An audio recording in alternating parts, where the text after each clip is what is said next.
Okay, we've reached the next key understanding, which is obviously corporate culture. In a summary, it's really about the shared values and beliefs we share as a business. Okay, now to put that into context, I just wanted you to watch this classic comedy sketch from the UK. It's Richard Gervais and what was the original Office, and it's literally the opening scene. About how the workers interact. And I want you to think about what shared values and beliefs do they share or have issues with. So watch this little clip. It's a bit of a classic vintage piece. And then let's think about, if that was a real business, what you would take away from that. So first impressions really do count. Now, hopefully what you got from that classic comedy sketch, which I'm guessing for many of you, you've never seen before. What would you take away from that? Well, David is the manager. What's that interaction like between the employees? Does he discipline them? Is humor and practical jokes allowed within that? What are the shared values, beliefs? Are they sharing friendship? Are they having a go at each other? Is effectively a bit of bullying going on? Now, The Office is deliberately designed as a satirical take on businesses in the UK. So what we're drawing out here is they didn't share many shared values in a positive way, and that we had those players bullying and setting up the jelly on the other employees. So what we're taking from this is, unfortunately, that this isn't a positive business environment, so these employees are not going to get on very well, and inherently the values and beliefs that they share are a little bit destructive. So the key study design point here is about corporate culture, and it has two facets to it: the official and real corporate cultures that are within how we envisage corporate culture. So let's first of all unpack what corporate culture is first. So as I've mentioned a couple of times here, it is about the shared values and beliefs that we experience in a business. We can start off, if you want to, by almost like a school scenario, okay? So if you were to walk into a new school, or you're competing on a sports event, when you walk into that school, what are the first reactions you get? How do people interact? How do people talk? Is this a very formal school that you've walked into? Are they very friendly? Is there camaraderie? Is there a little bit of sort of effective bullying going on? Do they dress appropriately? All of those inform your beliefs about, okay, what type of school is it if you were to see them the very first time? Well, we can do exactly the same for a business. When you walk in to a business, you can see the way the people, the employees dress and behave. How do they talk to each other? What's going on within that business? Are they friendly to each other? Is there jokes or one-liners behind it? What language do they use? How do they treat each other and customers? So do they have a reception at the front of the business where people are welcomed in? What does that look like? What does it feel like? Is the language very colloquial and Australian, or is it very formal and British? Okay, just being a joke here, but you can see what I'm trying to get at is that how do the interactions occur? What does it give us a feeling of what it's like in that business? What slogans and logos do we see around? Do we have a billboard with the company logo at the front? Okay. Is there a sculpture in the park as we're going into the reception that makes us feel that this has something to do with the business? What are the rituals? Do they celebrate birthdays? Do they have a Friday after drinks club going on? Do they have cheese and wine parties? What goes on? What traditions do they have that gives you a feeling for the business? Are there policies, procedures? Who are the heroes in that business? Who is lauded as being really exemplifying their culture? So you can see that wherever you walk into a business, whenever you walk into a school, you can feel those shared values and beliefs. And again, if we took this picture here, what do we take instantly at first impressions? Okay, seems to be a very friendly business. Okay, seems to be slightly informal the way they're dressing. Okay, they're all positive and upbeat. They've got their thumbs up, so you get the feeling that teamwork's encouraged within this business. Okay, so you're drawing things at first impressions about what are the shared values and beliefs within that business. Now compare that to this picture here. The feelings you get about the shared values and beliefs are completely different. Here we have a manager angry. We've got everyone else got their heads down. Clearly the language they use or how they treat each other is not positive. And if this was seen to go on regularly, then you get a completely different feeling about the shared values and beliefs in this business as opposed to the previous one. So we've talked about corporate culture as being the shared values and beliefs. We can now split it in two aspects of it. The first is official culture. The official culture is, again, these values and beliefs, but these are the ones that the company is conveying to the external publics. It's the messages we're sending out through logos, mission statements, and symbols. If we were to take this Woolworths truck driving past us, what can we get a feeling about the values and beliefs that this business has purely from these logos and statements? Well, first of all, you get the idea that it's the fresh food people. The image they're trying to create, the values and beliefs that they are conveying to us as external publics is about, okay, they believe in fresh food. The colour is conveying that to us. We've got a logo here, effectively, of an apple, okay, a fruit being fresh. Again, it's green. We've got the logo. It's simplistic. We've got the smart, clean imagery. This truck isn't sort of muddied and damaged and beaten up. It looks clean and fresh, okay? So again, when we analyse these images, these words, even the truck itself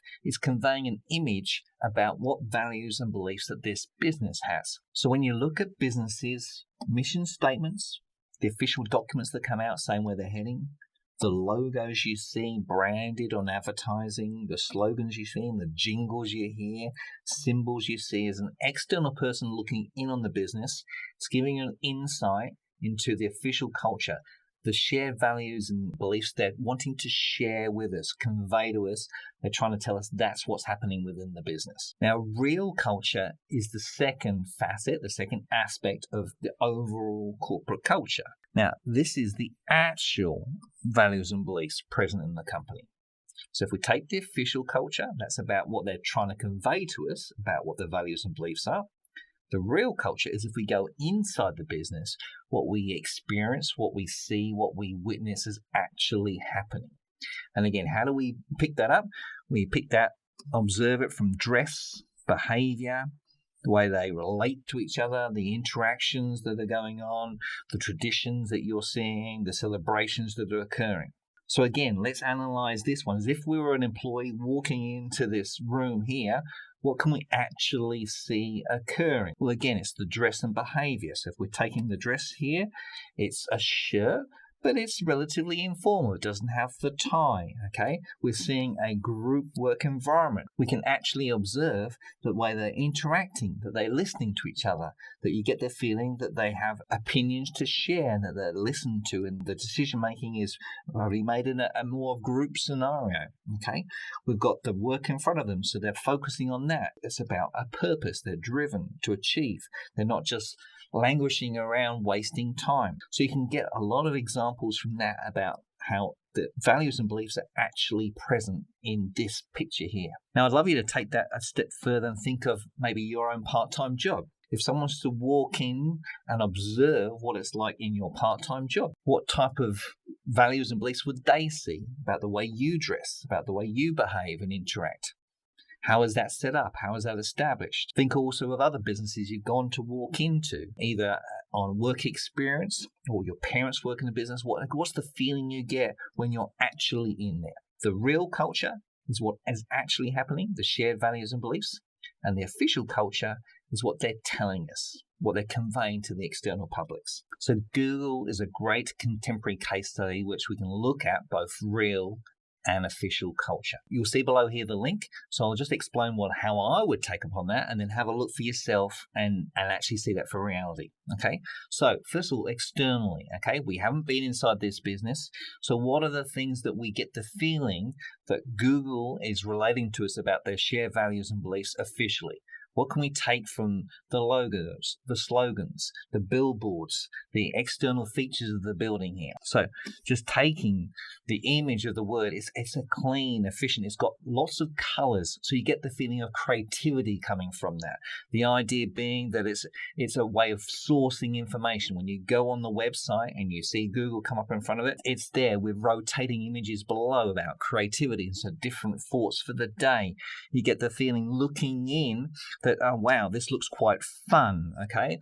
That the fun component about it. They've got bikes to be involved in the workplace, okay? And again, the logo everywhere as if it's being reinforced that this is who we are and what we stand for. So we have an image of the company of being a very organized, efficient, creative, fun environment. Now, when you go in the video, you'll see what it's actually really like. This clip is based upon what you've seen in the movie, The Internship, which is obviously a fun, comical take, but it's actually really what occurs. So when you go and see this clip, have a look for what are the actual values and beliefs they share. Look at the way that they interact with each other. Hopefully that reinforces what we're getting from the official culture here, that there seems to be a synergy between the two, that it does seem to be very creative. It does seem to be a place where they share lots of ideas. They do want to have fun embodied within that in terms of the interactions. It is a very collaborative, creative space, and the way people dress and behave, and they're having that free food that reinforces the idea this is a fun place to work,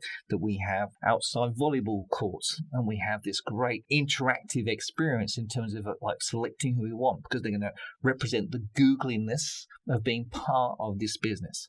So hopefully we've got a great example here of how real corporate culture is reinforcing what we're seeing on hearing about in the official corporate culture. Okay, let's work through an example here of how we might see this actually expressed in a SAC or an exam question.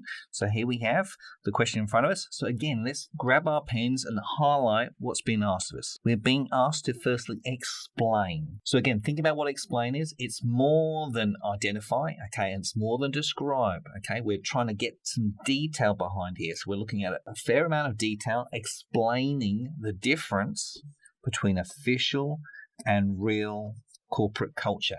And again, the marks indicate to us that we need to scaffold this up and have a bit of depth and detail in our answer. So if you only do a very brief identify, you're probably going to get 1 mark. We need to build upon that. If we outline the difference, we're going to get probably the 2 marks, but we can imagine that explain requires detailed and clear explanation of the difference, and hopefully maybe including some examples to show that.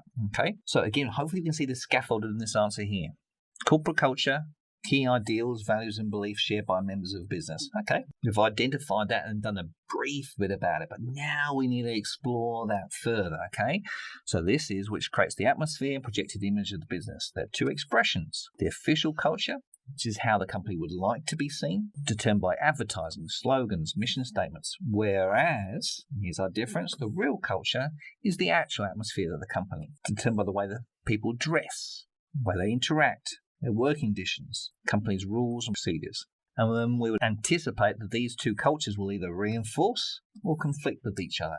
So you can see, hopefully there, we've taken it from a basic definition and explored it. We've drawn it out. We've used the marks as a guide. Okay, they're looking for more detail. And explain is, again, drawing out more detail. So we've added that to our answer to make hopefully what you'll feel it's a good 3 out of 3. So bringing it all together, hopefully this image sums it up quite nicely. The official corporate culture is what we're expressing to the external publics. So us on our ship can see this from afar, whereas the real culture is what's actually within the business on a day-to-day level. So it's what's effectively happening underneath the water. This is all what's actually going on within the business. So the corporate culture is all of it together, and we have the 2 aspects. The official culture, what is being presented to the external publics, and the real culture, what is actually the shared values and beliefs happening within the business. Another way of summarizing this is with a nice concept map here. So if we're talking about